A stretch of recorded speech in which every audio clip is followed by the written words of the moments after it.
Para el galardonado periodista venezolano Joseph Polisuk, no hay tema ni figura intocable, y eso le ha costado el exilio.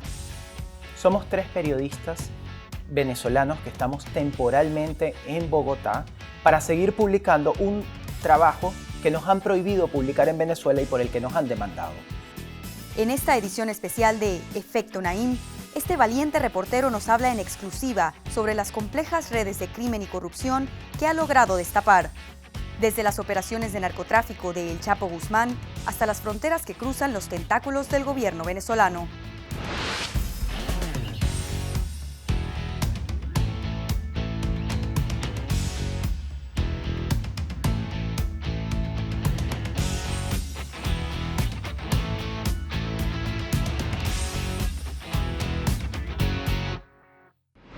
Bienvenidos, soy Moisés Naim desde Washington, encantado de estar de nuevo con ustedes, como siempre. Cuando usted piensa en los peores escándalos de corrupción o de crimen transnacional en América Latina, ¿en qué piensa? ¿Qué se le viene a la mente? Quizás es el caso de Odebrecht, esa multinacional de construcción brasileña que tuvo influencia en toda América Latina, influencia en negocios sucios, multimillonarios, con empresarios y gobiernos de toda la región. Ese es algo que uno tiene en mente. Otros son los famosísimos Panama Papers, los papeles de Panamá, una filtración de millones de documentos que implican a más de 200.000 empresas en paraísos fiscales, muchas de ellas utilizadas para evadir impuestos. O quizás pensamos en el Chapo Guzmán, ese narcotraficante mexicano que lideró un imperio de la droga, el cartel de Sinaloa, hasta que lo atraparon y lo extraditaron a Estados Unidos en el 2017. Hoy tengo un invitado muy especial en el programa. Es alguien que se ha dedicado con mucha valentía, con mucho profesionalismo a investigar, a destapar, a revelarnos detalles de todos estos eventos. Se trata del reconocido periodista venezolano Joseph Polisuk. Es ganador del premio Knight 2018, un prestigioso galardón mundial del periodismo que recibió por su trayectoria, una trayectoria donde ha investigado, como dije, algunos de los casos de corrupción más importantes de nuestro continente. In my experience, when a society becomes polarized, truth is one of the first casualties. Instead of choosing the left or the right, I choose human rights.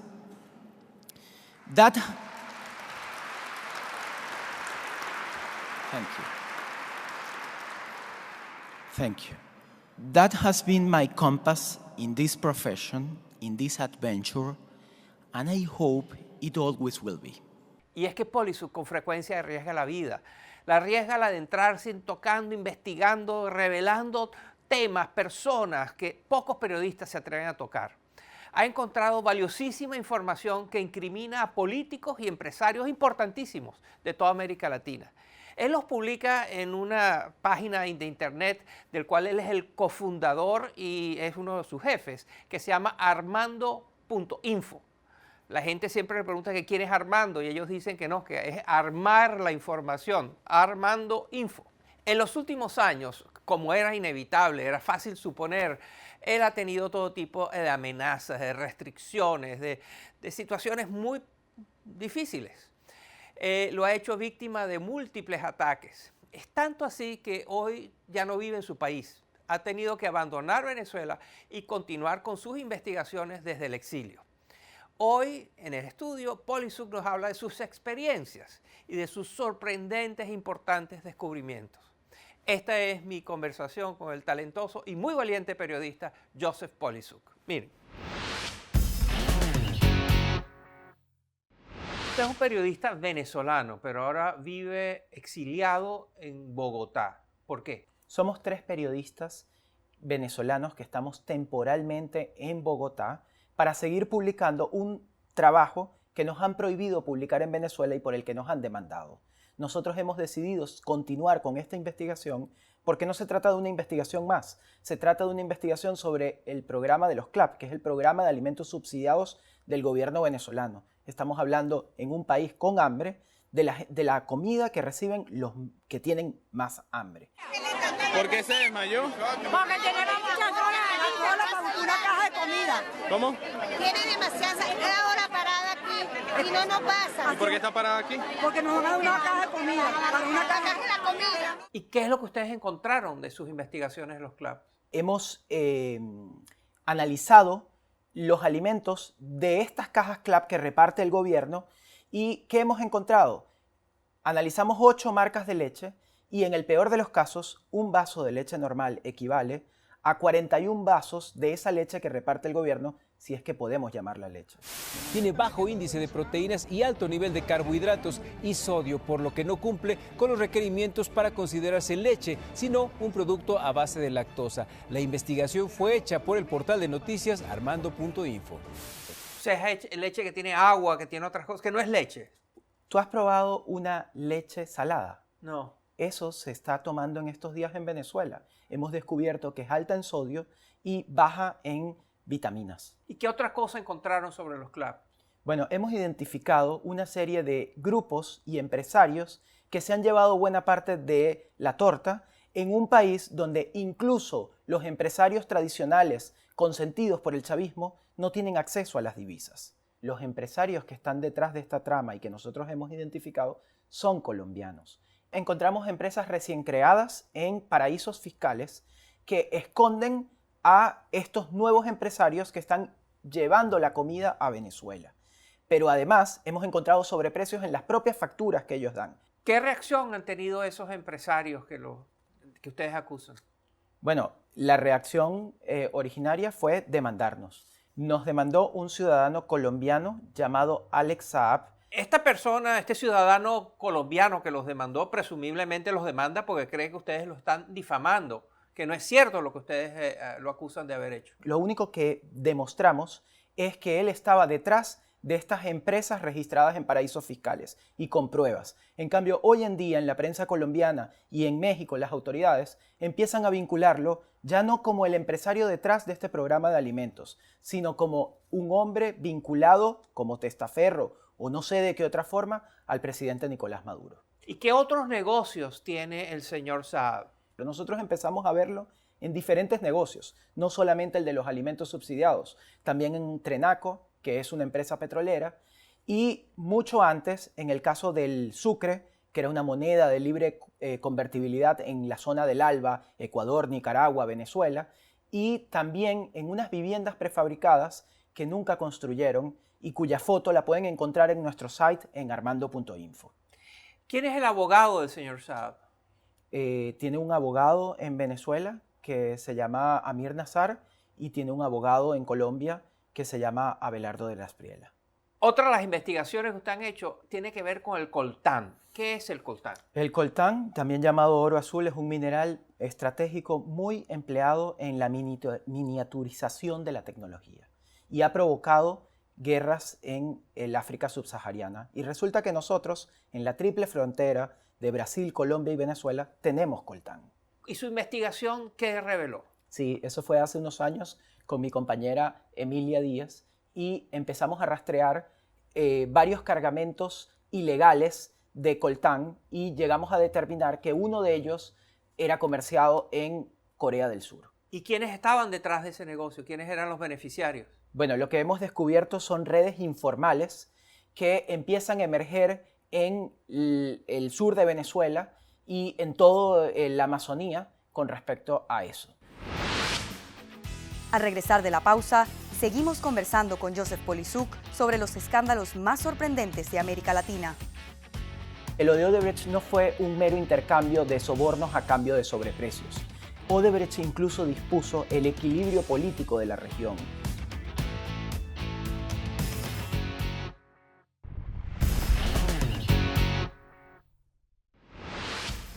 Continuamos con esta edición especial de Efecto Naim con el galardonado periodista venezolano Joseph Polisuk.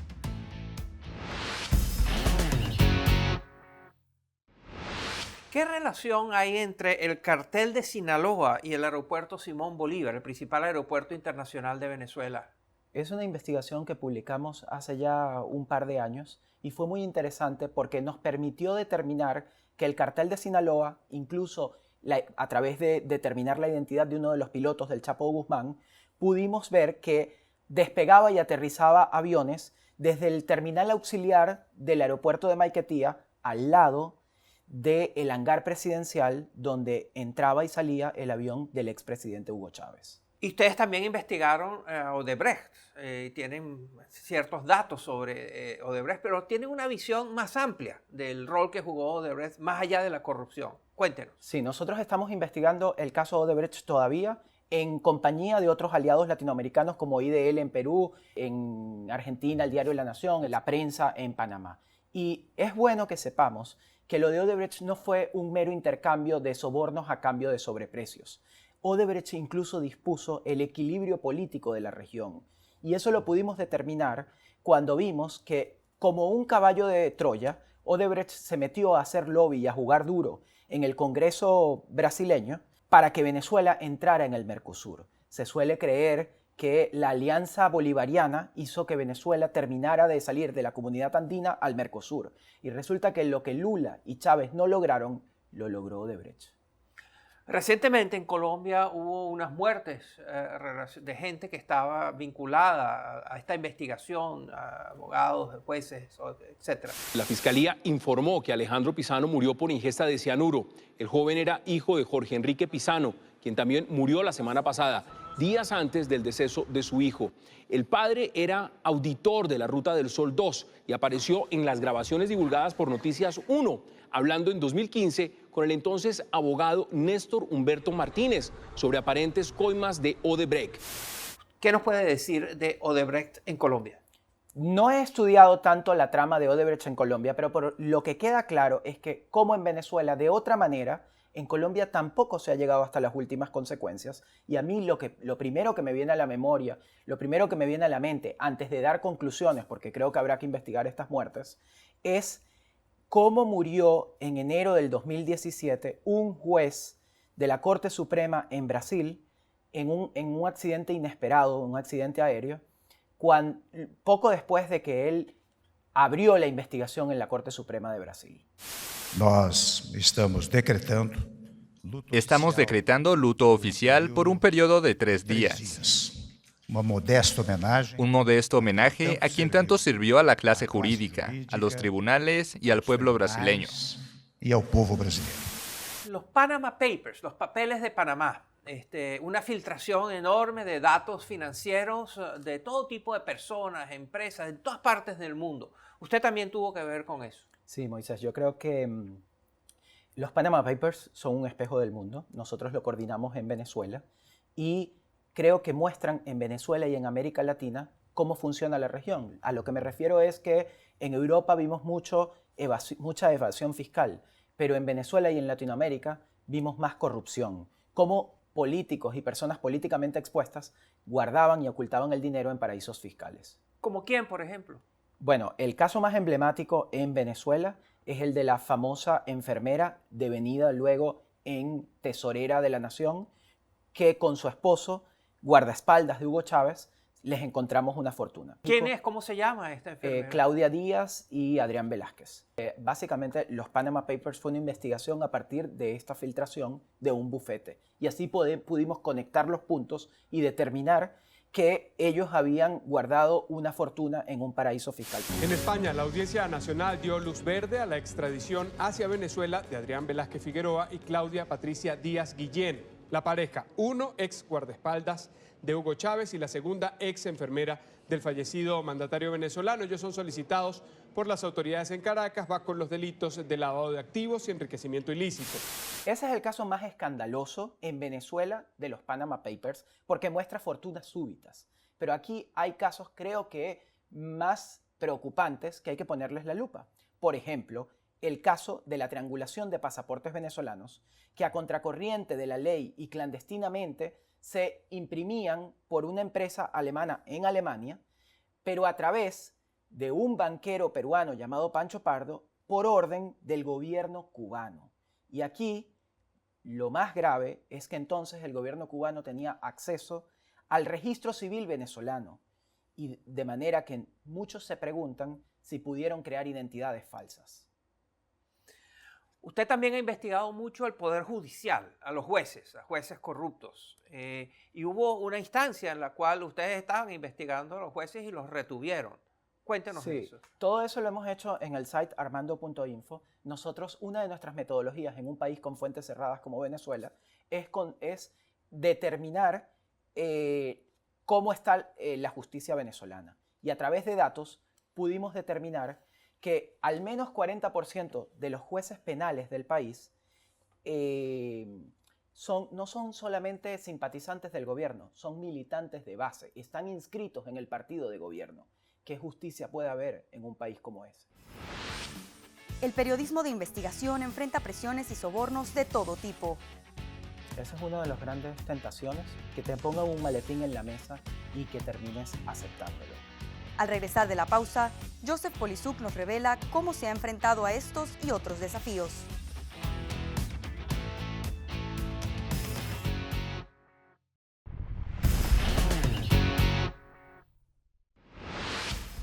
Continuamos con esta edición especial de Efecto Naim con el galardonado periodista venezolano Joseph Polisuk.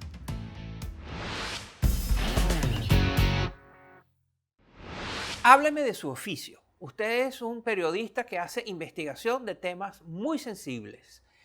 Eso tradicionalmente lo hacían las grandes empresas periodísticas, el New York Times o los periódicos de América Latina, en el caso de Venezuela, el Universal, donde usted trabajó. Pero ahora usted compite con ellos a través de una página web.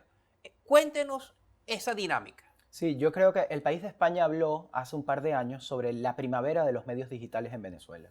Buena parte del periodismo en Venezuela ha emigrado a la web para conseguir buenas plataformas. Y no ha sido fácil en un entorno con fuentes cerradas, pero llevamos ya 5 años tratando de hacer periodismo de investigación, y yo no sé si me estoy adelantando, pero me preguntarás cómo lo hacemos. Yo te diría 3 metodologías que nunca fallan. Una es periodismo tradicional, que no va a morir nunca. Creo que hay que identificar las viudas del poder en una sociedad en transición. ¿Qué son las viudas del poder? Sí, en un país en transición tienes que saber quién estuvo, quién fue testigo y cómo te puede ayudar, convencerlo y ganarlo a tu vera y explicarle por qué hay que compartir esa información. Pero al final esto es periodismo tradicional. Después estamos tratando de hacer nuestras propias bases de datos y tratando de cruzarlas con información afuera. Y la tercera, que no falla y que es muy importante, son redes formales e informales de periodismo. Y los Panama Papers es la mejor de ellas. Como 400 periodistas, muchos de ellos que ni nos conocíamos, logramos hacer match y llevamos a buen puerto una filtración grandísima. Ustedes también son muy innovadores en cuanto al tipo de datos que buscan y cómo utilizan datos sorprendentes para llegar a conclusiones muy interesantes. Por ejemplo, el movimiento de barcos de carga en el mundo. Cuéntenos.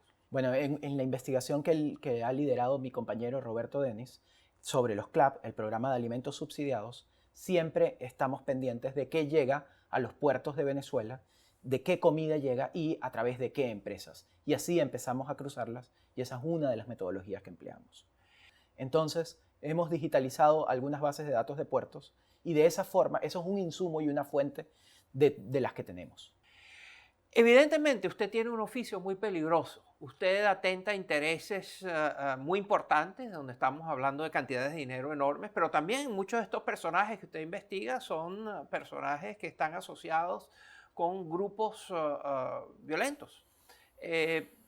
¿Qué lo hace a usted correr estos riesgos? ¿Por qué? Yo no sé, yo trato de quitarle un poco de épica porque eso es lo que nos gusta y hemos aprendido a hacerlo, pero por supuesto que hay que cuidarse, y en Colombia hay una frase que a mí me gusta mucho y que creo que no debemos descuidar: más allá de usar las mejores tecnologías, no hay que dar papaya.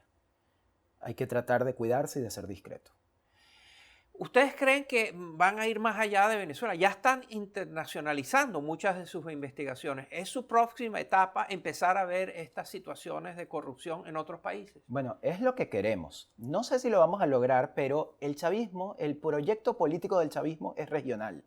Por tanto, la corrupción venezolana cruza fronteras. Y de esa forma hemos podido conectar algunas investigaciones con otros países. Una pregunta que debe tener todo el mundo es ¿cómo viven ustedes? ¿De qué se financian? Esa empresa que ustedes tienen, Armando Info, ¿de dónde saca el dinero para hacer estas investigaciones? Bueno, nosotros estamos tratando de hacer un modelo de negocio sustentable. Viniendo de Venezuela, la independencia para nosotros es muy importante porque los medios hace 5 años fueron comprados o fueron cerrados.